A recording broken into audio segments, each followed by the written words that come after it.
Good evening all of you. बेटा CA intermediate का inter का रिडम्पशन ऑफ डिबेंचर ये चैप्टर आज हम देखने वाले हैं। बेटा रिडम्पशन ऑफ डिबेंचर इस चैप्टर के बारे में बहुत सारे स्टूडेंट के मन में डर बैठ गया है। उनको लगता है कि एक चैप्टर बहुत डिफिकल्ट है, बहुत हार्ड है। लेकिन बेटा इस चैप्टर के जितना दूसरा कौन सा भी चैप्टर सिंपल नहीं है।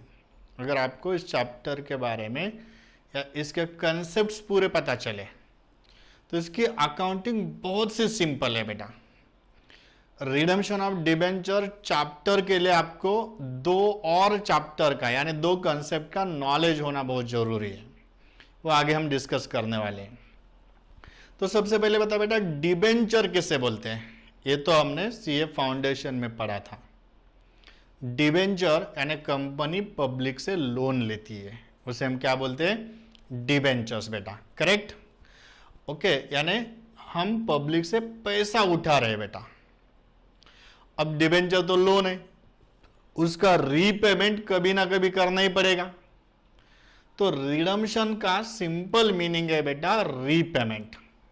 डिबेंचर का हम रीपेमेंट करने वाले, ओके। उसे बोलते हैं redemption of debenture. Issue of debenture foundation में सीखा था हमने, यहां तो सीखना नहीं है। खाली यहां आपको सीखना है रिडम्पशन की accounting, okay. Redemption of debenture की अकाउंटिंग। तो बेटा डिबेंचर का रिडम्पशन यानी रीपेमेंट कंपनी कितने वे से कर सकती है, रिडम्पशन के मेथड्स कितने हैं। तो एक तो डिबेंचर सिंपली मीनिंग है बेटा लोन। लोन का रीपेमेंट आप कैसे कर सकते हो। एक तो लमसम, लमसम बेटा यानी एक ही बार पूरा आप रिडम्पशन कर सकते हो, या रिडम्पशन इन इंस्टॉलमेंट, हर साल थोड़े थोड़े पैसे डिबेंचर के आप रिटर्न कर सकते हो, ओके। एक तो लमसम रिडम्पशन कर सकते हो या इंस्टॉलमेंट में। और एक वे होता है बेटा कंपनी मार्केट से ओन डिबेंचर परचेस करती है, परचेस ऑफ ओन डिबेंचर्स। याद रखो कंपनी खुद के डिबेंचर क्यों परचेस करती है, एक रिडम्पशन का तरीका ये भी समझो। एक कंपनी ने डिबेंचर इशू के 100 रुपीज के, और उसकी रिडम्पशन की डेट है बेटा 31 दिसंबर 2020, 31 दिसंबर 2020।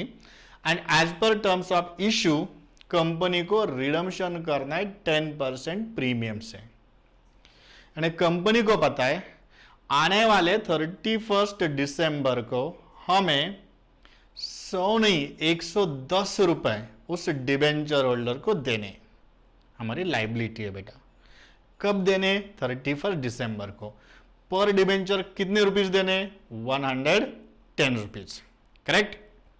अब कंपनी ने मार्केट में देखा कि हमारे डिबेंचर का भाव क्या चल रहा है, रेट क्या है आज का। तो आज कंपनी को डिबेंचर देख मार्केट में दिखाई दे कंपनी को कि कंपनी के डिबेंचर का रेट है 70 रुपीज। एक डिबेंचर 70 रुपए में मिलने वाला है बेटा। अब कंपनी जब भी रिडम्पशन करेगी 31 दिसंबर को, ओके, तो उसको उस डिबेंचर के बदले में, और डिबेंचर रिटर्न लेगी कंपनी, एंड उसके बदले में कंपनी को कितने रुपीस देने पड़ेंगे बेटा। तो कंपनी को देने होंगे 110 रुपए। एक डिबेंचर के बदले में 110 रुपए देने कंपनी को। तो कंपनी ने सोचा कि चलो अगर हम आज मार्केट से हमारा डिबेंचर उठाते, मार्केट से अगर हम डिबेंचर लेते आज, तो वो डिबेंचर के बदले में हमें कितने रुपीस देने पड़ रहे हैं, 70। डिबेंचर अगर आप परचेस करोगे तो कंपनी को डिबेंचर मिलेगा और बदले में कितने रुपीस देने होंगे बेटा, 70।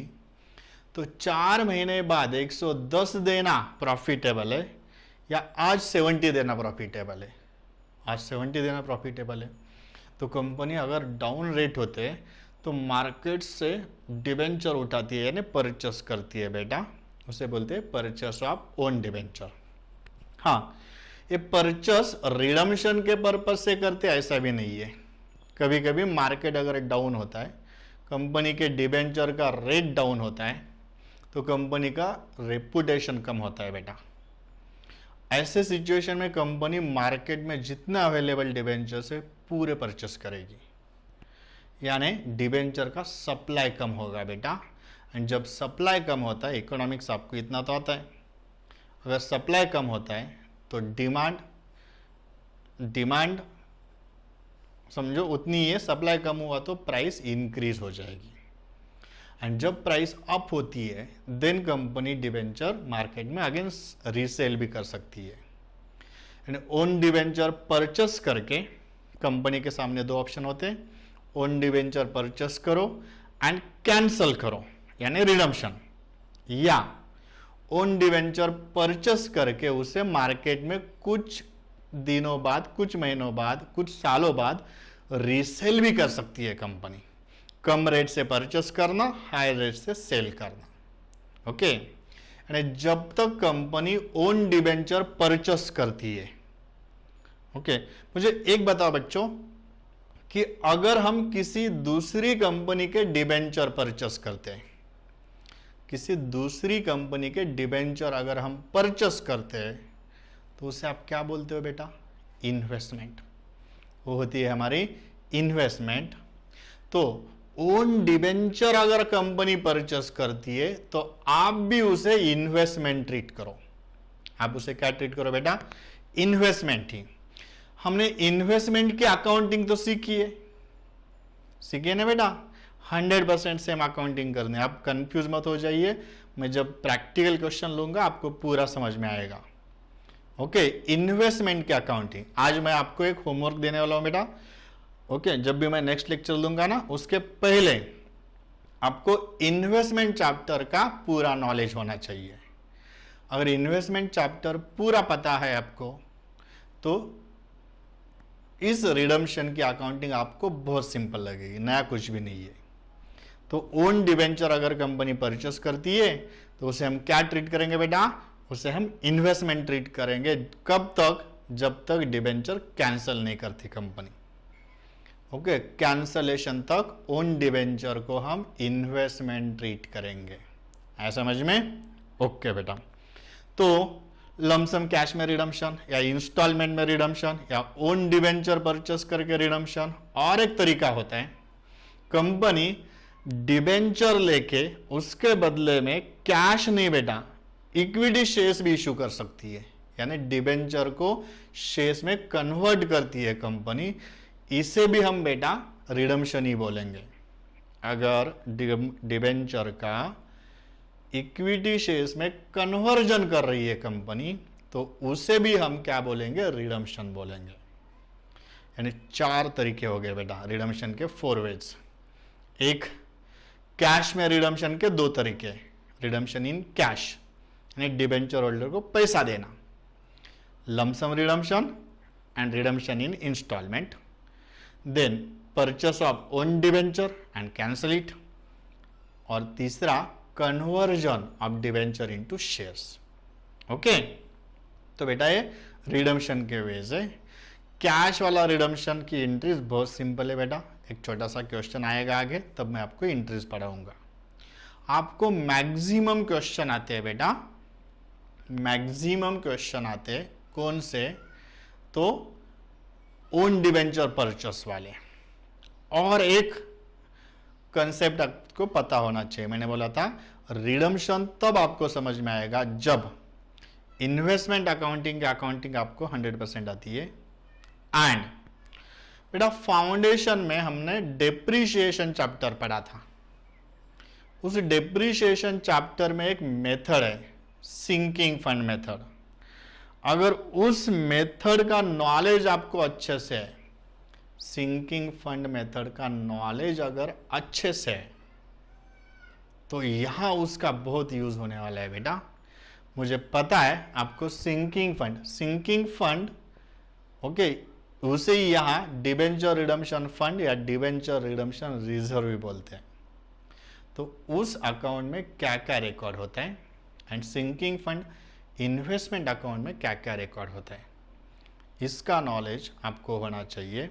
मैंने फाउंडेशन पढ़ाते समय बेटा इसके 2 लाइंस में इस मेथड को ख़त्म किया था हमने, ओनली 2 लाइंस। आपको याद है? नहीं होगा तो फटाफट नोटबुक निकालो बेटा, पहले हम उसका बेसिक नॉलेज पूरा प्रिपेयर करेंगे, देन प्रैक्टिकल प्रॉब्लम देखेंगे। ओके, तो निकालो बेटा notebook. Recording in okay sinking fund and sinking fund investment account, recording in sinking fund and sinking fund investment account। Notebook निकाली बेटा, 2 लाइन में आपको मैं लिख के दूंगा, उसके नीचे लिखो number 1 sinking fund account oblique debenture redemption reserve, debenture redemption reserve oblique fund account, debenture redemption reserve oblique fund, यानी डिबेंचर रिडम्पशन रिजर्व या डिबेंचर रिडम्पशन फंड, ऐसा भी नाम आता है। सिंकिंग फंड नाम आ सकता है, डिबेंचर रिडम्पशन रिजर्व नाम आ सकता है, या डिबेंचर रिडम्पशन फंड आ सकता है। इस अकाउंट में क्या लिखना है बेटा, रिकॉर्ड क्या करना है, तो ओनली 2 ट्रांजैक्शंस, डैश करके आगे लिखो। Annual contribution from profit, annual contribution from profit credited side भी लिख के दे रहा हूं मैं, annual contribution from profit credited and any profit or loss on sale of investment,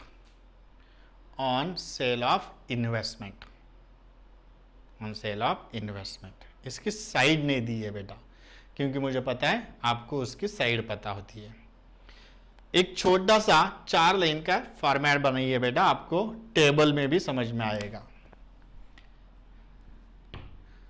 debenture redemption reserve account, या उसे हम सिंकिंग फंड या डिबेंचर रिडम्पशन फंड भी बोल सकते हैं। इसके क्रेडिट में क्या लिखना है, डेबिट में क्या लिखना है देखेंगे। जो मैंने ऊपर लाइन लिखे ना वही यहां दिखा रहा हूं मैं बेटा। एनुअल कंट्रीब्यूशन क्रेडिट में लिखना है, by profit and loss account, annual contribution यानी प्रॉफिट से जो भी डेप्रिसिएशन निकालते हैं हम, वो क्रेडिट में लिखना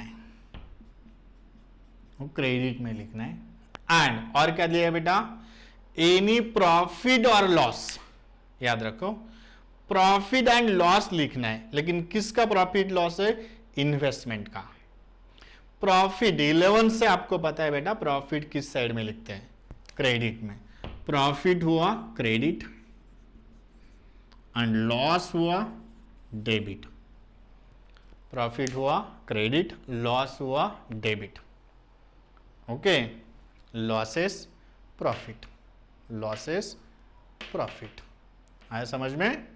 बस इतनी रिकॉर्डिंग आती है डिबेंचर रिडम्पशन रिजर्व या सिंकिंग फंड या डिबेंचर रिडम्पशन फंड अकाउंट में।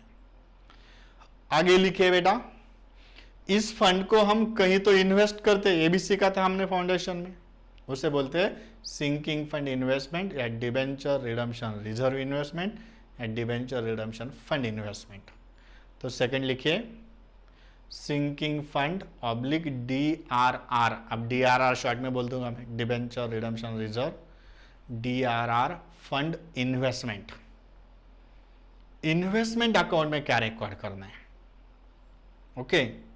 तो इन्वेस्टमेंट अकाउंट में बेटा 2 ही ट्रांजैक्शन होते हैं, लिखो आगे, purchase oblique sale of investment, purchase oblique sale of investment, purchase या सेल लिखना है, purchase oblique sale of investment.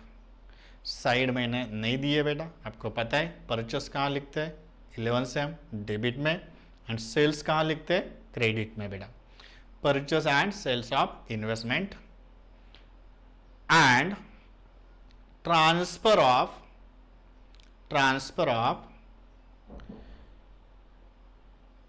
profit oblique loss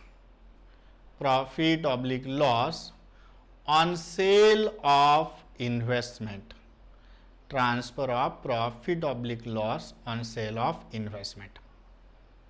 याद रखो, यानी यहां परचेस सेल लिखना है, purchase debit cell credit, and investment जब भी सेल करते हो आप तो उस सेल में जो भी प्रॉफिट लॉस होगा उस प्रॉफिट लॉस को हम ट्रांसफर करेंगे। का प्रॉफिट लॉस, इन्वेस्टमेंट का प्रॉफिट लॉस कहां लिखा जाता है इन्वेस्टमेंट अकाउंट में? नो, वो लिखते हैं हम सिंकिंग फंड में, डीआरआर अकाउंट में। प्रॉफिट लॉस होता है इन्वेस्टमेंट में, लिखते डीआरआर में, तो वहां से उस प्रॉफिट लॉस को ट्रांसफर करना होता है आपको। तो ट्रांसफर की एंट्री वहां रिकॉर्ड करेंगे हम।